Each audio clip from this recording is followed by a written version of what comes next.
రేవంత్ ఇక్కడ CM, Telangana CM Revanth పదే పదే చెప్తున్నారు. మీరు యాజ్ ఏ సిటిజన్ దగ్గరికి వెళ్ళి చూసినారు కాబట్టి అడుగుతున్నా. చంద్రబాబును గురువు అంటే కొన్ని బూతులు కూడా చంద్రబాబు ముడ్డి మీద అన్నాడు కదా. అది ఏం సార్ నిజంగా చంద్రబాబుతో అది రేవంత్ ఆ మాట అని ఉండాల్సింది కాదు. ఒకటి. రెండు, చంద్రబాబు గారిని ఇప్పుడు సహచరుడు అంటున్నాడు. అవును, సహచరులు ఎవరైనా ఆయన తరఫున మోటార్లు తీసుకెళ్ళి ఎమ్మెల్యేని కొనడానికి వెళ్తారా?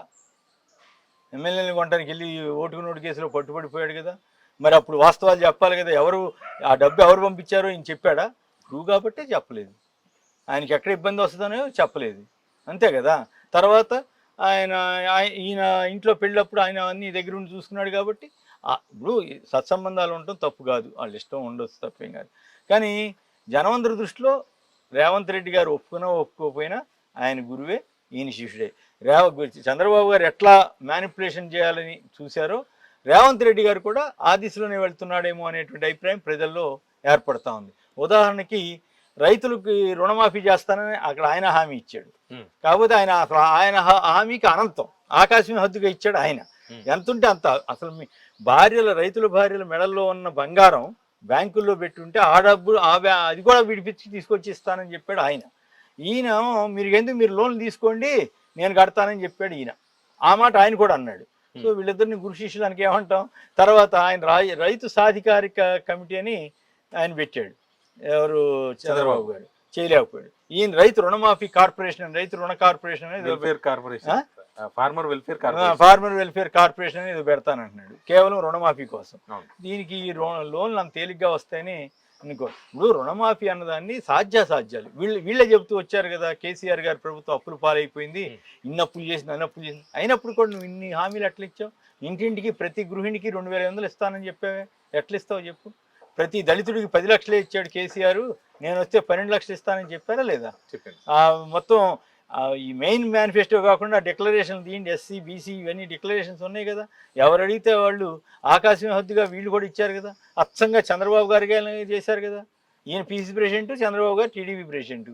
వీళ్ళిద్దరూ మరి ఆయనకి సాయం చేశాడని గొప్పగా చెప్పుకున్నారు కదా. చివరికి చంద్రబాబు గారు జైల్లో అవినీతి కేసులు ఇరుక్కుంటే నువ్వు బాధపడ్డావు కదా. నువ్వు రాజకీయంగా నీ ప్రత్యర్థిని నువ్వు అనుకోలేదే. నువ్వు ఎందుకు అనుకోలేదు? నీ గురువు కాబట్టి అనుకోలేదని అంటే కాదని ఎట్లా అంటాం? అయినప్పటికి కూడా గురువైనా కాకపోయినా దాన్ని కూడా సౌమ్యంగా చెప్పుండొచ్చు. ఆయనకి ఎంత కోపం ఇస్తుందంటే, నన్ను చంద్రబాబుకి శిష్యుడిని అంటే తనకి పరపతి పోతోందని, తన ప్రతిష్ట దెబ్బతింటోందని, జనంలో తన మీద ఒక తేలిక భావం ఏర్పడుతుందనే ఒక ఏమంటారు ఇన్ఫీరియారిటీ కాంప్లెక్స్కి వెళ్ళాడేమో నాకు అనిపించింది. నిజానికి రేవంత్ రెడ్డి ఎదుగుదల నాకు అతను రాజకీయంగా అడుగులేయడం మొదలప్పటి నుంచి చూస్తూ వచ్చా. తెలివైనవాడు, వాగ్దాటం ఉంది, వ్యూహాలు కూడా తెలిసినవాడు, దాంట్లో నాకేమి సందేహం లేదు. అయితే ఈ మ్యానిపులేషన్స్లో చంద్రబాబు గారిని అనుసరిస్తున్నాడేమో అన్న డౌటు నాకు కూడా వస్తుంది. నేను ఆయన తెలివిగా మల్కాజిగిరి ఎంపీ అవటం ఆయనకి మలుపు. తర్వాత ఢిల్లీలో మొత్తం మీద అధిష్టానాన్ని జాగ్రత్తగా తన దీంట్లో తెచ్చుకుని తర్వాత పీసీ ప్రెసిడెంట్ అవుతాం. అప్పుడు నేను ఒక ఆర్టికల్ కూడా రాశాను. నాతోటి మొదట్లో అనేవాడు, నేను ఎప్పుడు కానీ సీఎం అవుతాను శ్రీనివాస్ గారు అనేవాడు. ఎట్లా అంటే ఏదో కబుర్లు చెప్తా ఉండేవాడు. అప్పటికి ఇంకా ఉమ్మడి రాష్ట్రమే. నేను పీసీ ప్రెసిడెంట్ అయినప్పుడు నేను ఒక ఆర్టికల్ రాశాను గ్రేట్ ఆంధ్రలో, ఒక అడుగు దూరంలోకి వచ్చేసాడని. సీఎం పోస్ట్కి ఒక అడుగు దూరంలోకి వచ్చాడు. నిజంగానే జరిగింది. అతని అదృష్టం అనాలా, కష్టం అనాలా, ఏదన్నా అనుకోవచ్చు. అయితే అది ఒక ఆస్పెక్ట్. కానీ చంద్రబాబుతోటి తనకి సత్సంబంధాలు ఉన్న విషయాన్ని ఇప్పుడు కప్పిపుచ్చాలని చూస్తున్నాడు. చంద్రబాబు కోసమే చంద్రబాబు గారిని గెలిపించడం కోసం ఏదైనా ఉపయోగపడాలని ఉద్దేశంతో షర్మిల గారిని అక్కడ పంపించాడు రేవంత్ రెడ్డి గారు. అవునన్నా కాదన్నా? ఆవిడ ఇక్కడ ఉంటానంటే ఇక్కడ ఉండొద్దని చెప్పి తరిమేశాడా, లేకపోతే అండర్స్టాండింగ్ వచ్చి పంపించాడా, అది వేరే విషయం.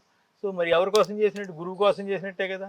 నీకేమిటి సంబంధం? బీజేపీతో పొత్తు పెట్టుకున్న తర్వాత కూడా ఇప్పుడు ఇవాళ నమస్తే తెలంగాణలో ఒక ఇంట్రెస్టింగ్ వార్త వచ్చింది. తెలంగాణ ప్రభుత్వ పెద్దల సహకారంతో ఇక్కడ ఏదో ముసలోడు అని అంటారంట, ఓల్డ్ ఏదో ఉంటుందంట బ్రాండ్ పేరు, దానికి తెలుగులో వాళ్ళు ముసలోడు అని పెట్టారు. ఎవరు? నమస్తే తెలంగాణలో ఓల్డ్ మాంక్ ఏదో అంత కాస్ట్లీ కాదు. తెలంగాణలో అదేదో మద్యం, నాకు ఆ పేర్లు గుర్తుండి సాగు, ముసలోడు మద్యం పంపించారని చెప్పి చమత్కారంగా నమస్తే తెలంగాణ పత్రికలో ఒక వార్త వచ్చింది. అది తెలంగాణ ప్రభుత్వ పెద్దలు అంటే ఎవరు? ఈయనో లేకపోతే ఈయన మనుషులు అయి ఉండాలి కదా. వీళ్ళ సహకారంతో ఇక్కడి నుంచి సరిహద్దు జిల్లాల్లోకి ఎలక్షన్లప్పుడు మద్యం పంపించారంట. ఎందుకు పంపించారు? అక్కడ ఎలక్షన్స్కి, అక్కడ అసెంబ్లీ ఎలక్షన్స్ కూడా ఉన్నాయి కదా, అక్కడ కృష్ణా అట్లాగే గుంటూరు ఈ జిల్లాల్లో సరిహద్దు జిల్లాల్లోకి, రాయలసీమకేమో కర్ణాటక వైపు నుంచి ఇట్లా పంపించారని రాశారు. అది కరెక్ట్ అయితే మరి దాన్ని ఏమంటాం? ఇప్పుడు ఆయన బీజేపీతో కలిసిన తర్వాత కూడా ఈయన చంద్రబాబు గారి మీద సాఫ్ట్ కార్నర్తో ఉన్నది వాస్తవమే కదా. అది అబద్ధం అని చెప్తే ఇక నేనైతే నమ్మను, మీరు నమ్మితే నమ్మండి, నాకు అభ్యంతరం లేదు. ఎందుకంటే ఆ పరిణామాలు ఇవన్నీ నేను గమనించిన తర్వాత ఆయన చంద్రబాబు గారితో ఇప్పటికి కూడా సంబంధాలు కొనసాగిస్తున్నమాట వాస్తవం. ఆయన పేరుకి బీజేపీ కానీ అక్కడ కాంగ్రెస్ బీజేపీ ఒకటే తెలంగాణ ఆంధ్రప్రదేశ్లో ఆ విషయం ఓపెన్గా తెలుస్తూనే ఉంది. కాబట్టి రాహుల్ గాంధీ వచ్చి కబుర్లు చెప్పినా, మోడీ కబుర్లు చెప్పినా అసలు విషయం ఏంటంటే అక్కడికి వెళ్ళేసరికి ఏపీలో ఇద్దరు అలయబలయ్యారు, చంద్రబాబు గారిని అడ్డం పెట్టుకుని, ఆయన మధ్యవర్తిగా చేసుకుని.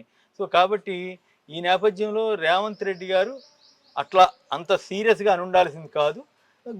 గురువు కాదులేబ్బా మేమంతా ఏదో ఆయన అంటే నాకు గౌరవం అన్నంత వరకు ఓకే, కానీ ఇన్ఫీరియారిటీ కాంప్లెక్స్ తోటి ఆగ్రహం కోపం వచ్చేసింది అనమాట. అంటే చంద్రబాబు గారి పేరు చెబితే అంత అప్రదిష్ట పాలవుతున్నాడని అనుకోవాలా? కాదు కదా. ఎంత కాదన్నా వాళ్ళిద్దరి మధ్య సత్సంబంధాలు అన్నమాట వాస్తవం.